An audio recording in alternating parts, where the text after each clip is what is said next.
Hi everybody, and welcome back to the Creative Challenge on Adobe Live, of course in Illustrator. I'm your host Claudia, and I've been here already 1 week sharpening our skills and learning new techniques in Adobe Illustrator. Welcome everybody. If you're watching from YouTube, make sure to head on behance.net/live so I can say hi to you in the chat and I can get back to any question you may have during the challenge. But first of all, let me go and say hi to the people that are already there in the chat. With ACAF, they're in the chat helping us share all the amazing clickable links for you to access. Just real quick, anytime that I mention a link, Wade is there helping us out.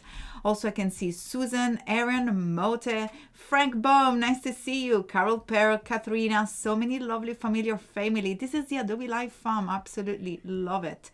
Let me know if you're new, if it's the first time that you're joining. Hi Keith, Megan, hello lovely friends. Let me know also where you're tuning in from. For those of you that don't know me, my name is Claudia and I'm an Italian designer based currently in Manchester, UK, where I run my design studio, Print My Soul.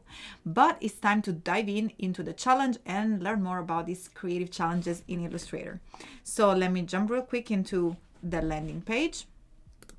Here we are, and as I say many times, I'm just going to go real quick today, but you can always watch the replay of the previous video.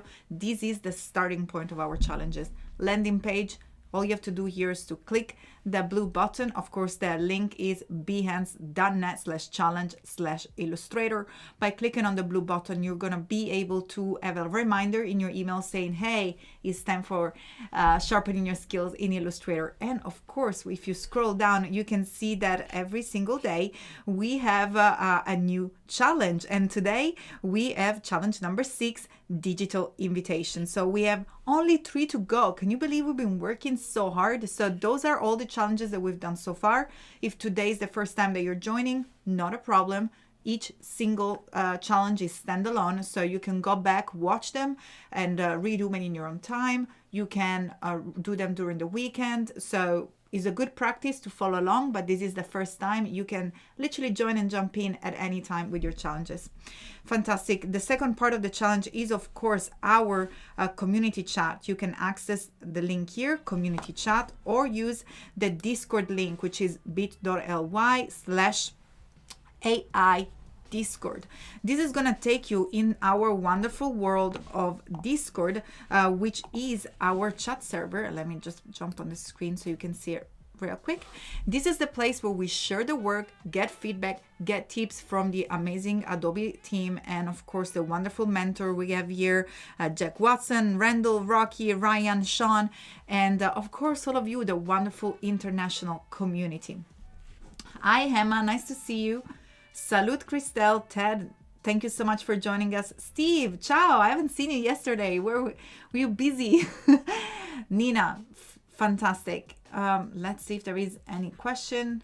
We have France in the house, Israel, Kansas. Jocelyn say, love the orange sweater. Thank you so much. Arizona, Suffolk, Budapest, Birmingham. No Italians in the house? That's really weird. Usually we have a lot of Italy and a lot of Canada, but it's fantastic. It's fantastic to see all the international places where you guys are tuning in from. And let me know. I'm always super excited to know where you guys are tuning in from. Right, but it's time to get some work done. So I'm going to jump right into Illustrator. And I'm going to show you how to post the final work afterwards. Actually, before we get started, this is a starter file. For you to access the starter file and join the challenge with me, so you can literally work right along during the stream, or you can simply go back and watch the replay and watch in your own time.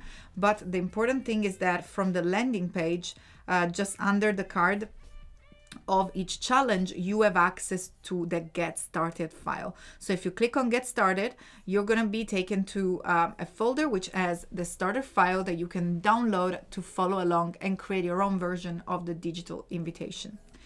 And once you've downloaded your file, let's start in Illustrator. So the first thing that I've noticed here is that when I was creating the file, I was probably having a little bit of misjudgment of sizes, but that's absolutely fine. We can actually use that as a way to learn how to change the size of an artboard and what is the best size when creating an invite, a digital invite, which is usually shared by email. So we're talking about a newsletter. In order to change the size and to check the size of your artboard, you have two different ways. First of all, you can check on your file and then you can head under the properties panel. But in this case, what we're really checking is the size of our rectangle. And in fact, you can see here that under properties, it says rectangle. So that's, don't get confused with the size of the artboard, because the artboard is just here, is the white space under the rectangle. But what we can do is actually to click on the Artboard tool, which you can also access with the shortcut Shift-O. And as you can see, your artboard gets selected. Now from the properties panel, you can actually see the size of your artboard, which is 3240 pixels by 3240 pixels, which is huge. We really want to keep our newsletter smaller. The ideal size for a newsletter is a 600 pixel width. So way smaller.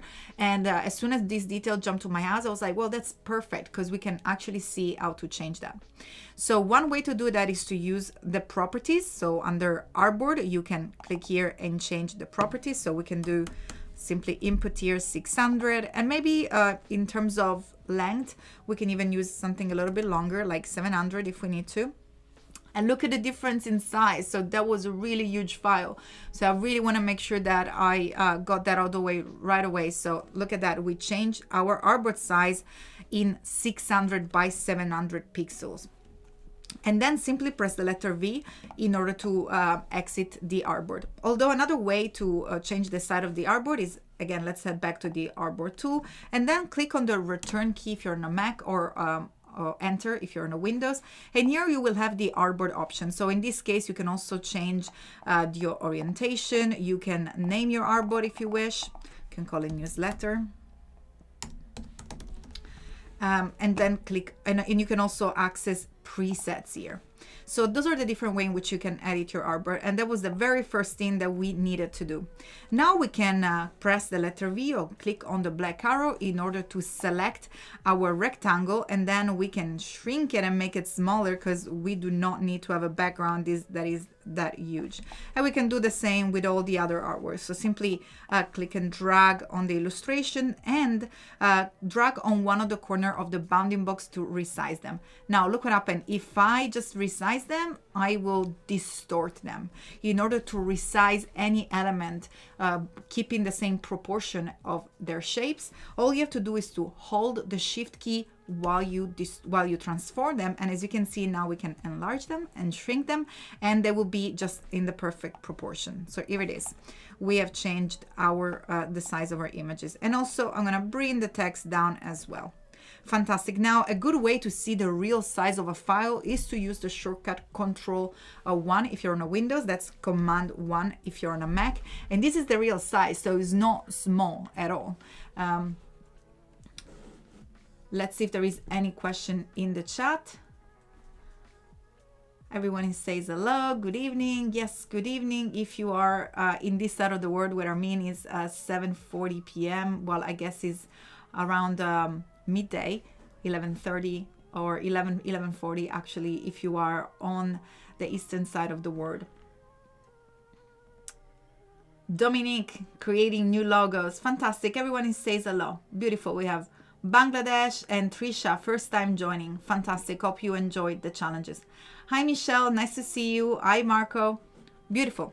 Right. So we have now put everything back to the right size for a newsletter. Something that you want to consider also is that newsletter usually are 600 width, but the top part that gets written, so where you really want to get your most important information, are the first 500 pixels. That's just something good to keep in mind. Right, but let's start styling our text, because today's task is to learn how to use paragraph styles and character styles in Illustrator. And let me know in the chat if you have if you used that before. Ashraful, 1:40 a.m. there, that's dedication, absolutely. Navid, Bloomington, fantastic. Thank you so much for joining us. Let me know in the chat, give me a thumbs up if you have learned, if you have used before if it's your first time, let's do this. Put a thumbs up if it's the first time using paragraph style and character style in Illustrator. Otherwise, you can just simply tell me that you already use them. I really love to see what you guys have been up to so far in Illustrator. But let's start by selecting our text. So as you can see, we have this very big text area that we can actually make smaller simply by clicking and dragging on the side of our text box. And by the way, if something weird happens, like you're not able to resize the text type, all you have to do is to double click on this little handle on the side in order to transform it into an area type. Because if you're dragging one of the corner and what happens is that you're distorting the text, that means that you're working with a point type, which is completely fine and is very useful, especially when you're writing title, or you maybe have just one word or a sentence, or you're creating a logo. But when you have an extended text and you might need more vertical space, you want to double click again, and you will be able to notice right away that the point type only has one handle here on the side. Here it is. When we change into an area type, again by double clicking, we also have a handle here at the bottom that will allow you to make your text area bigger. So this is a bigger difference between point type and area type, and you can change it at any time, again simply by double clicking on the little handle on the side. Right, but let's get to style the text. Now, before styling the text, all we have to do is to make sure that we're familiar with the character panel under properties. That's the place where we select our font. But something that I am using quite a lot lately is font.adobe.com. You can access and activate fonts directly into Illustrator, but something that I want to point it out is this amazing font pack that is located in fonts.adobe.com. So if we head to the fonts.adobe.com main page, you can see that they are suggesting us some font pack. And one is the Spark font pack, which is fantastic if you're creating images for social media. You have a collection curated by the Spark team at Adobe that has these beautiful and lovely fonts. And all you have to do is to click here and toggle in order to activate it. Otherwise, you can activate it from Illustrator as well. And don't forget that each one of these fonts, for example, one that we're going to use today is the Basic Gothic Pro Bold, has a broader family. So you can actually select different weight. Maybe bold, is a little bit too much for the text of an invitation. And that's why I have activated the book version of it.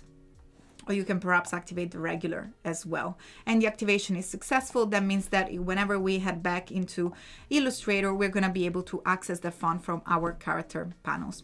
So I'm going to double click on our font. And what I do usually is select a main body copy, so a style that will be for the main text. So there are different ways in which we can create our paragraph style. I can see some thumbs up and some using them. Nave, I'm so glad that you're using Illustrator. Beautiful. I can see so many different times. So it's 9:30 from Aaron, Umacron, 8:30. I love, that's the beauty of being international. We are live at pretty much at all time, depending on wherever you're tuning in from. But let's get back into Illustrator. So as I said, I usually select the entire text, head to the character panel, and the text that we were using, the font that we were using, suggested from the amazing Spark team, is called Basic Gothic Pro. Here it is. And I'm going to use the book version. And for the text size, I'm going to select maybe, I think a 29, or even a little bit better, a 26 is nice and tidy. It looks nice and tidy, big enough for our text. And then we can also set the leading, which is that space in between line. And usually you want to set it at least 3 to 5 points more of the text. So now my text is 26. I've set a leading of 31. You can also do with 30, but try not to make it, too squished, because otherwise it's hard to really identify each different line. You want some breathing space to be able to read. Beautiful. So now that we have created this formatting for the text, how do we save it so we're going to be able to use it again? Well, all you have to do is to head to the window panel and select type, and then paragraph styles. By doing so, the paragraph style panel will pop up Here it is. And now that we have our font selected, which is already been formatted, all we have to do is to click on the little plus icon at the bottom of the panel in order to create a new style. Then from here, we can double click on the new style and we can name it. I'm going to call it body copy. And then you can do more things. So for example, from the basic formatting here, we can also align it to the center. So our text will become aligned to the center. And as you can see, because we do have our preview active, the change happens live and we can actually appreciate the changes. And then you can add some space before and space after. This is space that is between paragraphs. So every time that you hit return, you go a different line, you're going to have this space. Fantastic. Let's now click on OK to accept the changes. And let's bring our text a little bit more in the center so we can have a better look. Then I'm probably going to isolate the word spring celebration as a title. And we want to do something special also for our dates, just to create a little bit more of movement to make them stand out. Right, so what I'm going to do, I'm going to start by double clicking on the our spring celebration, which is the text that I'm going to be styling differently. So I'm going to double click on it. And then in this case, I'm going to start creating a paragraph style in a different way. We're going to work on reverse. Depending, I just want to show you different workflow. They're both completely fine. In this case, I'm going to start by clicking on create new style and double clicking on the style. So instead of styling and formatting the text first, I do that using the paragraph style option dialog box. I'm going to call this one title, just because it's going to be the main text here. And from the basic character formats, I'm going to use another one of the fantastic fonts that were suggested by the Spark team on fonts.adobe.com, which is called Last. I think it's a very beautiful, lovely font. In terms of size, I will probably give it a nice and bold size, maybe something like 57. Then we can also break it on 2 lines if it doesn't fit into the document. But the most important thing is that now, because the size of the text is so big, it goes over the text on the top and the text on the bottom. How do we solve that? With space before and space after. So I'm going to go ahead and select the Indents and Spacing tab, and I'm going to zoom in so you can see. So I'm right here inside the paragraph style options, Indents and Spacing, and I'm going to zoom out so you can see what happens here. The space before is going to add points on top. So it's literally creating space. So you don't have to hit return in order to give more lines. That's not really organized and it doesn't give you consistency. By using these rules with the paragraph style, indents and spacing, you're going to be able, just in a click, every time they use a title, to keep your space before and after consistent. And I'm going to do the same for the space after. I'm going to use 40 points, so it's nice and balanced in the middle. Fantastic. Once you're done, click on OK, and as you can see, we've created a new paragraph style. And let's say that we want to apply to this other part of the text. All you have to do is to click on title, and here it is. The text is right away applied. The paragraph style is applied to the text. I'm going to click back on body copy, and the last thing before we go, because the time is already chasing us, is to create a character styles. So as you can see, when you bring up the paragraph style panel, it comes accompanied by the character styles panel. So just simply click on the character styles and click on the plus icon. The difference between a paragraph styles and the character styles is that the character styles, it's just gonna override certain paragraph rules. It's not going to change it completely. So for example, when we head under the basic formats, we do not need to input the size because it's going to keep the same size of the one that we're using. But maybe we want to change the font family and format. So in this case, we maybe are going to select the same one. So basic Gothic Pro, but we're going to use the bold feature. So I'm going to click on OK, and then I'm going to apply the character style. And as you can see, all we did is to create a bolder version of our text. And now I'm just going to format the text so it's nice and it fits lovely inside our text. And we can do the same for the email. So maybe if you want to make that text stand out for the invitation, all you have to do is click on character style, and here we go. It will be right away nice and bold. Another settings that you can change for the character style. And by the way, anytime that you create character style or paragraph styles, you can always go back into their panels, double click on the style that you want to change, and you can edit them at any time. And the beauty is that now that we are editing one, so for example, we want to make everything all caps, look what happens. Everywhere where the character is applied, and I'm going to just undo it and zoom in so you can really see well. Everywhere where the character or paragraph styles is applied is going to change all in one time. So everywhere where we selected the character style option for a bold text, and maybe we should call it bold all caps, just so we know what that modification does, you can see that that is applied to our text.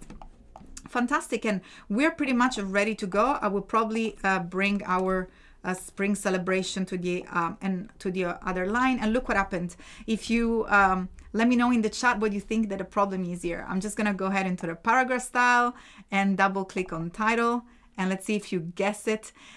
Before is the leading, the space between the lines. So as I said before, when there is not enough, the letter going to be squished, is going to really affect legibility. So make sure to go under character format. And as you can see, we have a size of 60 and leading of 30. That doesn't work. As I say, we need at least a 65, but especially because we're working with such a bold, big text, we'll probably give it a little bit more as well. So maybe something like a 68 as well will work. And then click on OK.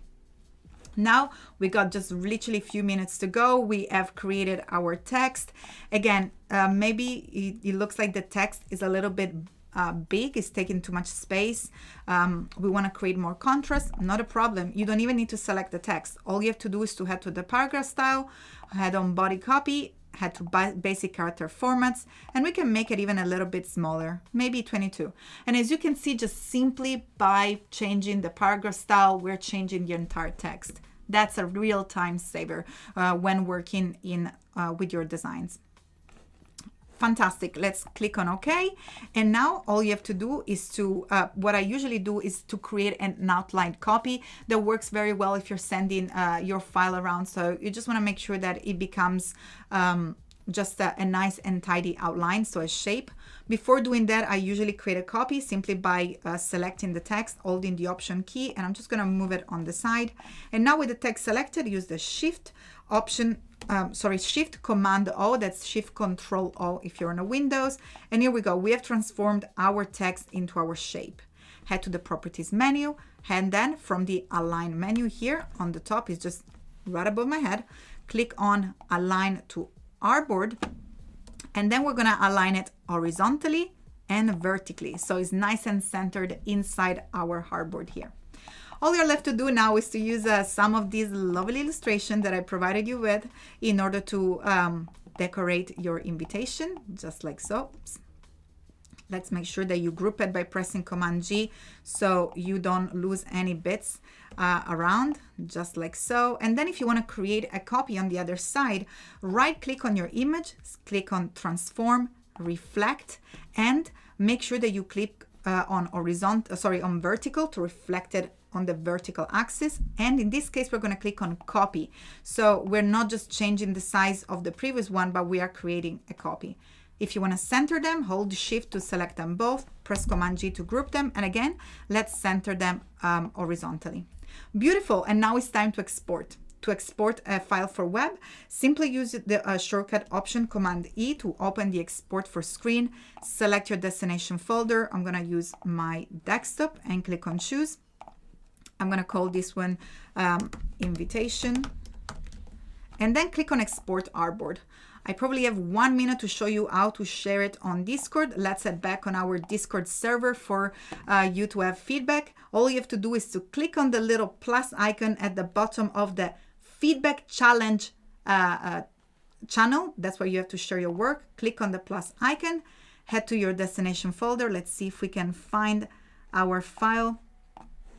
Here it is. Click on Open, and this is challenge 06. You can write whatever you want. You can ask questions. You can ask for feedback or anything. And here it is. So it's ready to be reviewed by the lovely team here at our lovely Discord. Sorry, it's time to say goodbye. I wanted to say so much more. Of course, don't forget to upload your work on Behance, and when you do so, make sure to use the hashtag AI Creative Challenge, which is the hashtag that you will use as well if you share your work on social media. And by doing so, and again, it's AI Creative Challenge. By doing so, you're gonna be you will have the chance to have your work handpicked and then featured into the challenge galleries, which you can also browse in order to have some inspiration at behance.net/galleries/challenge, and then just select Illustrator and you see all the other previous amazing people that have shared the work on Behance. Unfortunately, it's time to say goodbye, but don't worry, I'll catch you tomorrow with our challenge number 7. So stay tuned for more Adobe Live fun here on behance.net/live. I'll see you tomorrow, everybody. Thank you so much. Bye.